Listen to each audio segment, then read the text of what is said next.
My sister paid off my mortgage, then asked for my house. My sister paid off my mortgage on a Tuesday. By Friday, she wanted my house. She did not say it that way at first. She stood in my kitchen with a bottle of wine in one hand and an envelope in the other, smiling like she had just saved my life. "You're free," she said. I stared at the paper from the bank. Paid in full. For a few seconds, I could not understand what I was looking at. My mortgage had been the weight I woke up with every morning and went to bed with every night. After my divorce, I had fought to keep that house. I worked double shifts, skipped vacations, stretched groceries, and learned how to fix things myself because calling someone cost too much. And somehow, my older sister Vanessa had wiped it all away.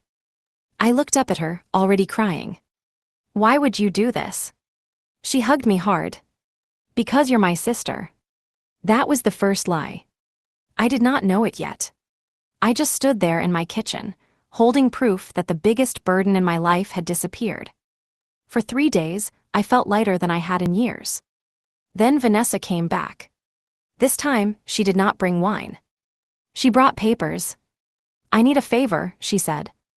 I laughed because I thought she meant watching her dog or helping her move furniture.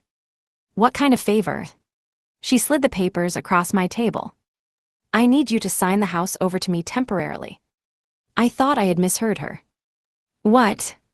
"Not forever," she said quickly, "just on paper." My stomach tightened. "Why?"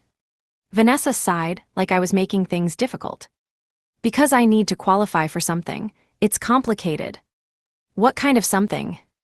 "A business loan." I pushed the papers back toward her. "No."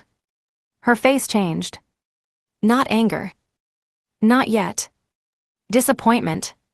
The kind that makes you feel like a bad person before you even understand what you did wrong." "I paid off your mortgage," she said softly. "I didn't ask you to." "No, you didn't. I did it because I love you." "Then don't use it like a leash." Her eyes went cold for half a second. Then she smiled. "You're being emotional, just read it." I did read it. Not all of it because most of the language made my head hurt, but I understood enough. It was not temporary. It was a transfer. My house would become Vanessa's. I looked at her and said, "Absolutely not." She sat back. For the first time, I saw the favor for what it really was. Not a favor. A test. And I had failed. Vanessa left without yelling. That scared me more than yelling would have. The next morning, I got a call from my mother. "Your sister is devastated," she said. I closed my eyes. "Mom," she asked me to sign over my house. "She paid it off." "That doesn't mean she owns it." "No, but gratitude means something." I gripped the edge of the counter. "Did you know she was going to ask me?" There was a pause. Just long enough. Then Mom said, "I knew she needed help." That was the second lie.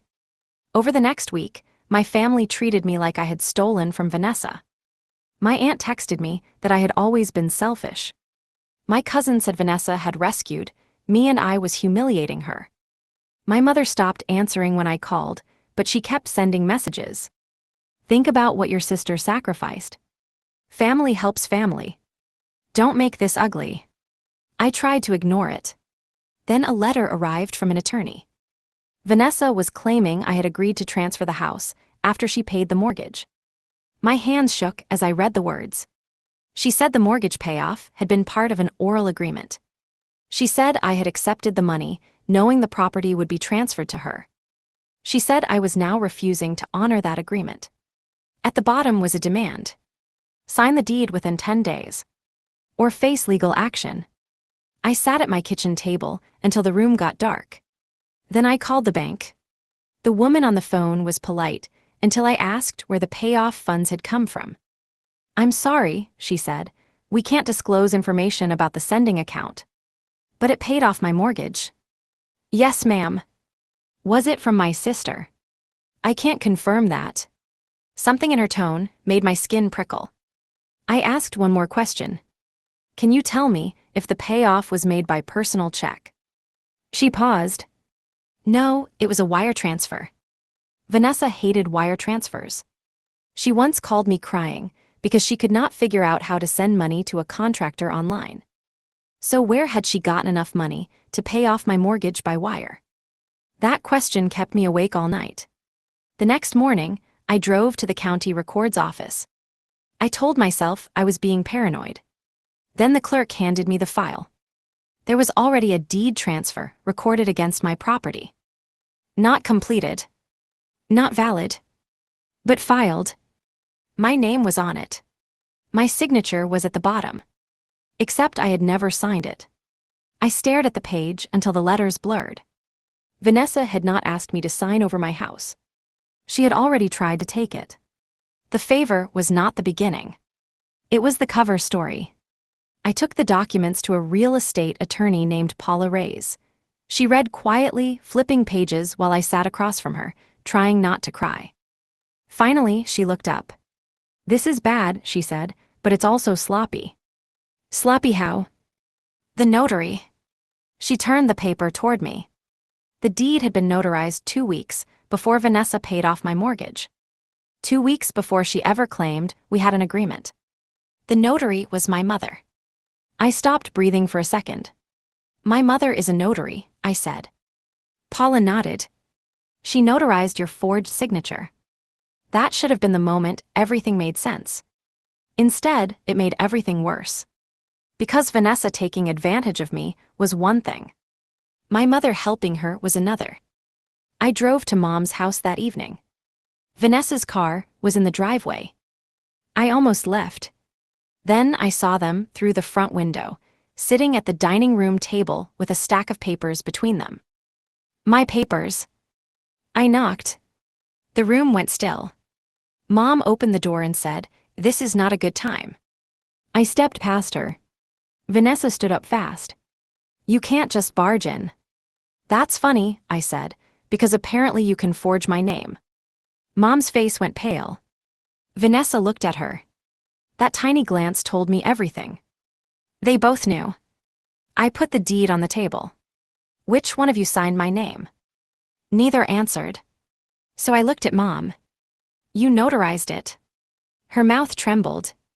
I thought I was helping. "Helping who?" Vanessa snapped, "Helping everyone." I turned to her. "By stealing my house. I paid for it." "You paid off the mortgage after you forged the deed." Her face hardened. "I saved you from losing it." "I wasn't losing it. You were drowning." "That still didn't make it yours." Mom started crying. I told her this would happen. I looked at her. Told her what would happen. Vanessa said, "Don't." Mom covered her mouth. And there it was. Another layer. Something they still had not told me. I took one step closer. What was supposed to happen? Vanessa grabbed her purse. "I'm not doing this." But Mom whispered she needed the house before the court date. I turned slowly. "What court date?" Vanessa froze. For the first time, she looked afraid. Not guilty. Afraid. Paula helped me find the answer the next morning. Vanessa was being sued. Not by a bank. Not by a business partner. By her husband. I had not seen my brother-in-law much since he and Vanessa separated. She told everyone he had become bitter and controlling. We believed her because Vanessa was very good at sounding wounded. But the court filing told a different story. Vanessa had drained their joint accounts. She had hidden money. She had transferred assets. And now she was trying to prove she had no property, no savings, and no way to pay what she owed him. Except she needed collateral for a private loan. And my house, paid off and clean, would have solved everything. I sat in Paula's office with the file open in my lap. "So she wasn't helping me," I said. "No," Paula said gently, "she was moving value through you." "But why pay off my mortgage first?" "To make the transfer look like repayment. She gives you money, you give her the house. On paper, it looks like a deal." I felt sick. "And my mother's?" Paula hesitated. "Your mother made the forged deed look legitimate." That was the midpoint of the whole nightmare. Until then, I had thought Vanessa used generosity as leverage. Now I understood something much darker. The generosity was bait. The mortgage payoff was not a gift. It was the first step in a plan. I went home and searched every drawer, every folder, every old email. If Vanessa had done this once, there had to be a trail. At midnight, I found it. Not in my papers. In my old printer scanner. Months earlier, Mom had come over to help me organize documents after my divorce. She said she wanted copies of my insurance, my deed, and my ID in case of emergency. I had thought it was sweet. The scanner still had saved images. My driver's license. My property tax bill. My signature from an old closing document. All scanned the same day Mom came over. The next morning, I sent everything to Paula. Then I called my mother. This time, she answered. I did not say hello. You gave her my documents. Mom started crying immediately. She said she was protecting you. From what? From yourself. I almost laughed. By helping her steal my house. She said you would lose it eventually. She said this way it stayed in the family. There it was. The real wound. Not paperwork. Not money. Judgment. My mother had believed I was too weak to keep the life I had fought for. Vanessa had not forced her. She had convinced her. And Mom had chosen the daughter who sounded confident over the daughter who was struggling. I said, I want you to tell the truth. I can't. Why not? Because if I do, Vanessa could go to jail. And if you don't. She sobbed. I waited. Finally, she whispered, then I might. That was when I understood why Vanessa still looked so calm. She had trapped our mother too. If Mom admitted the deed was forged, she admitted she notarized a false signature. If she stayed quiet, Vanessa could keep claiming I had agreed. My mother had not just helped Vanessa. She had become her shield. The lawsuit moved quickly after that. Paula filed to block the transfer and challenged the deed. Vanessa responded with a statement saying I was unstable, resentful, and trying to keep both the house and her money. Then she attached text messages. Only parts of them. Messages where I had thanked her. Messages where I said I did not know how I would ever repay her. Messages where I said she had saved me. Reading them in court filings made me feel stupid. She had built her evidence from my gratitude. Every thank you had become a chain. Then Paula found the final piece. The wire transfer had not come from Vanessa's personal account. It had come from an account in my mother's name. I stared at the bank record. Mom paid my mortgage. Paula shook her head. Not exactly. The account had been opened 6 months earlier. The mailing address was Vanessa's apartment. The funding deposits came from cashier's checks. And the largest deposit matched the amount withdrawn from my mother's retirement account. I drove to Mom's house again. This time, she looked smaller when she opened the door. I held up the paper. Did Vanessa take money from your retirement? Mom started to cry. She said it was an investment.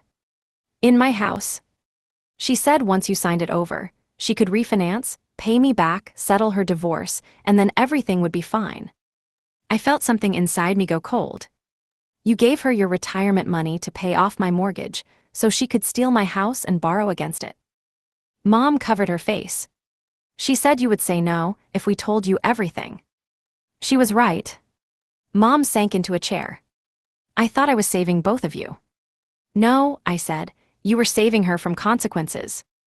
That was the final reveal. Vanessa had not paid off my mortgage. My mother had.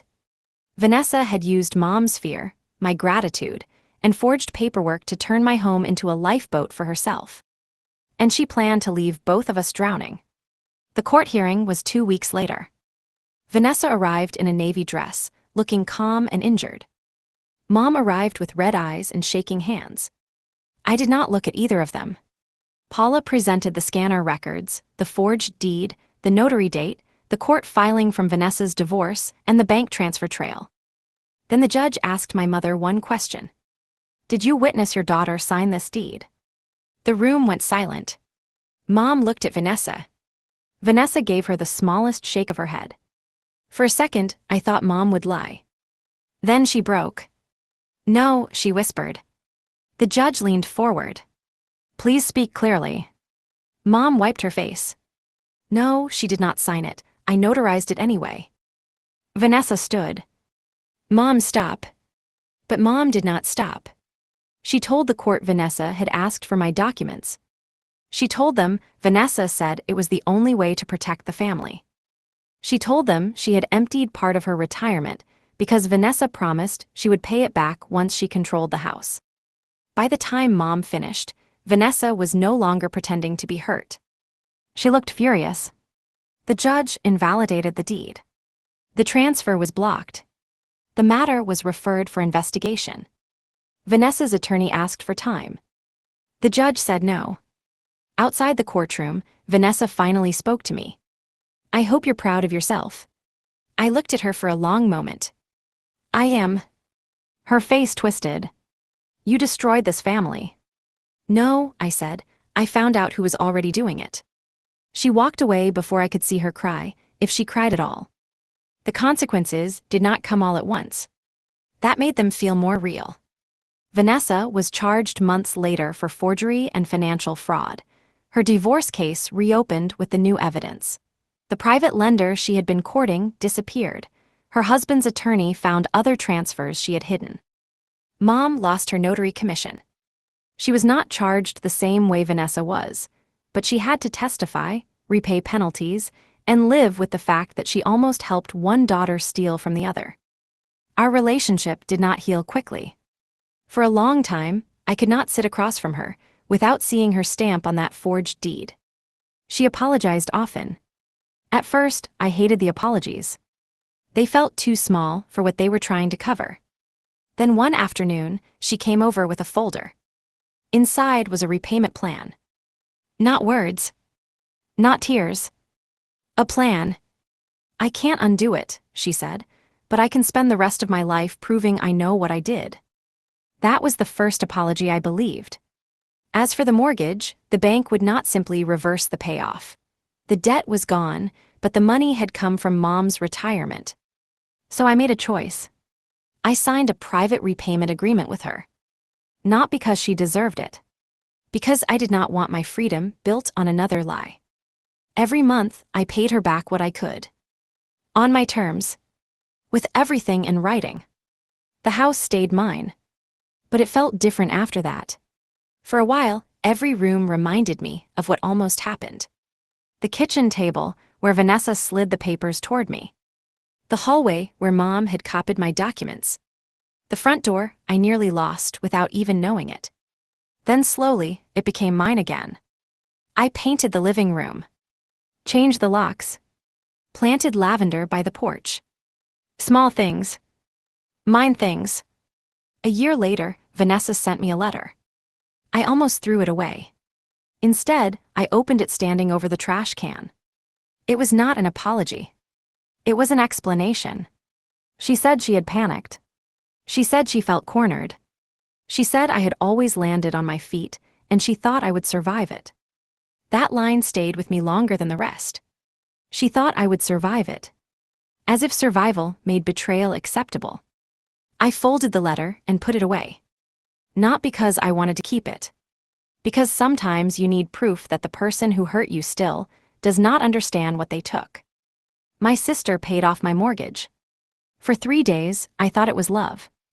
Then I learned love does not arrive with hidden paperwork. It does not forge your name. It does not use your gratitude against you. And it never asks for your home as a favor.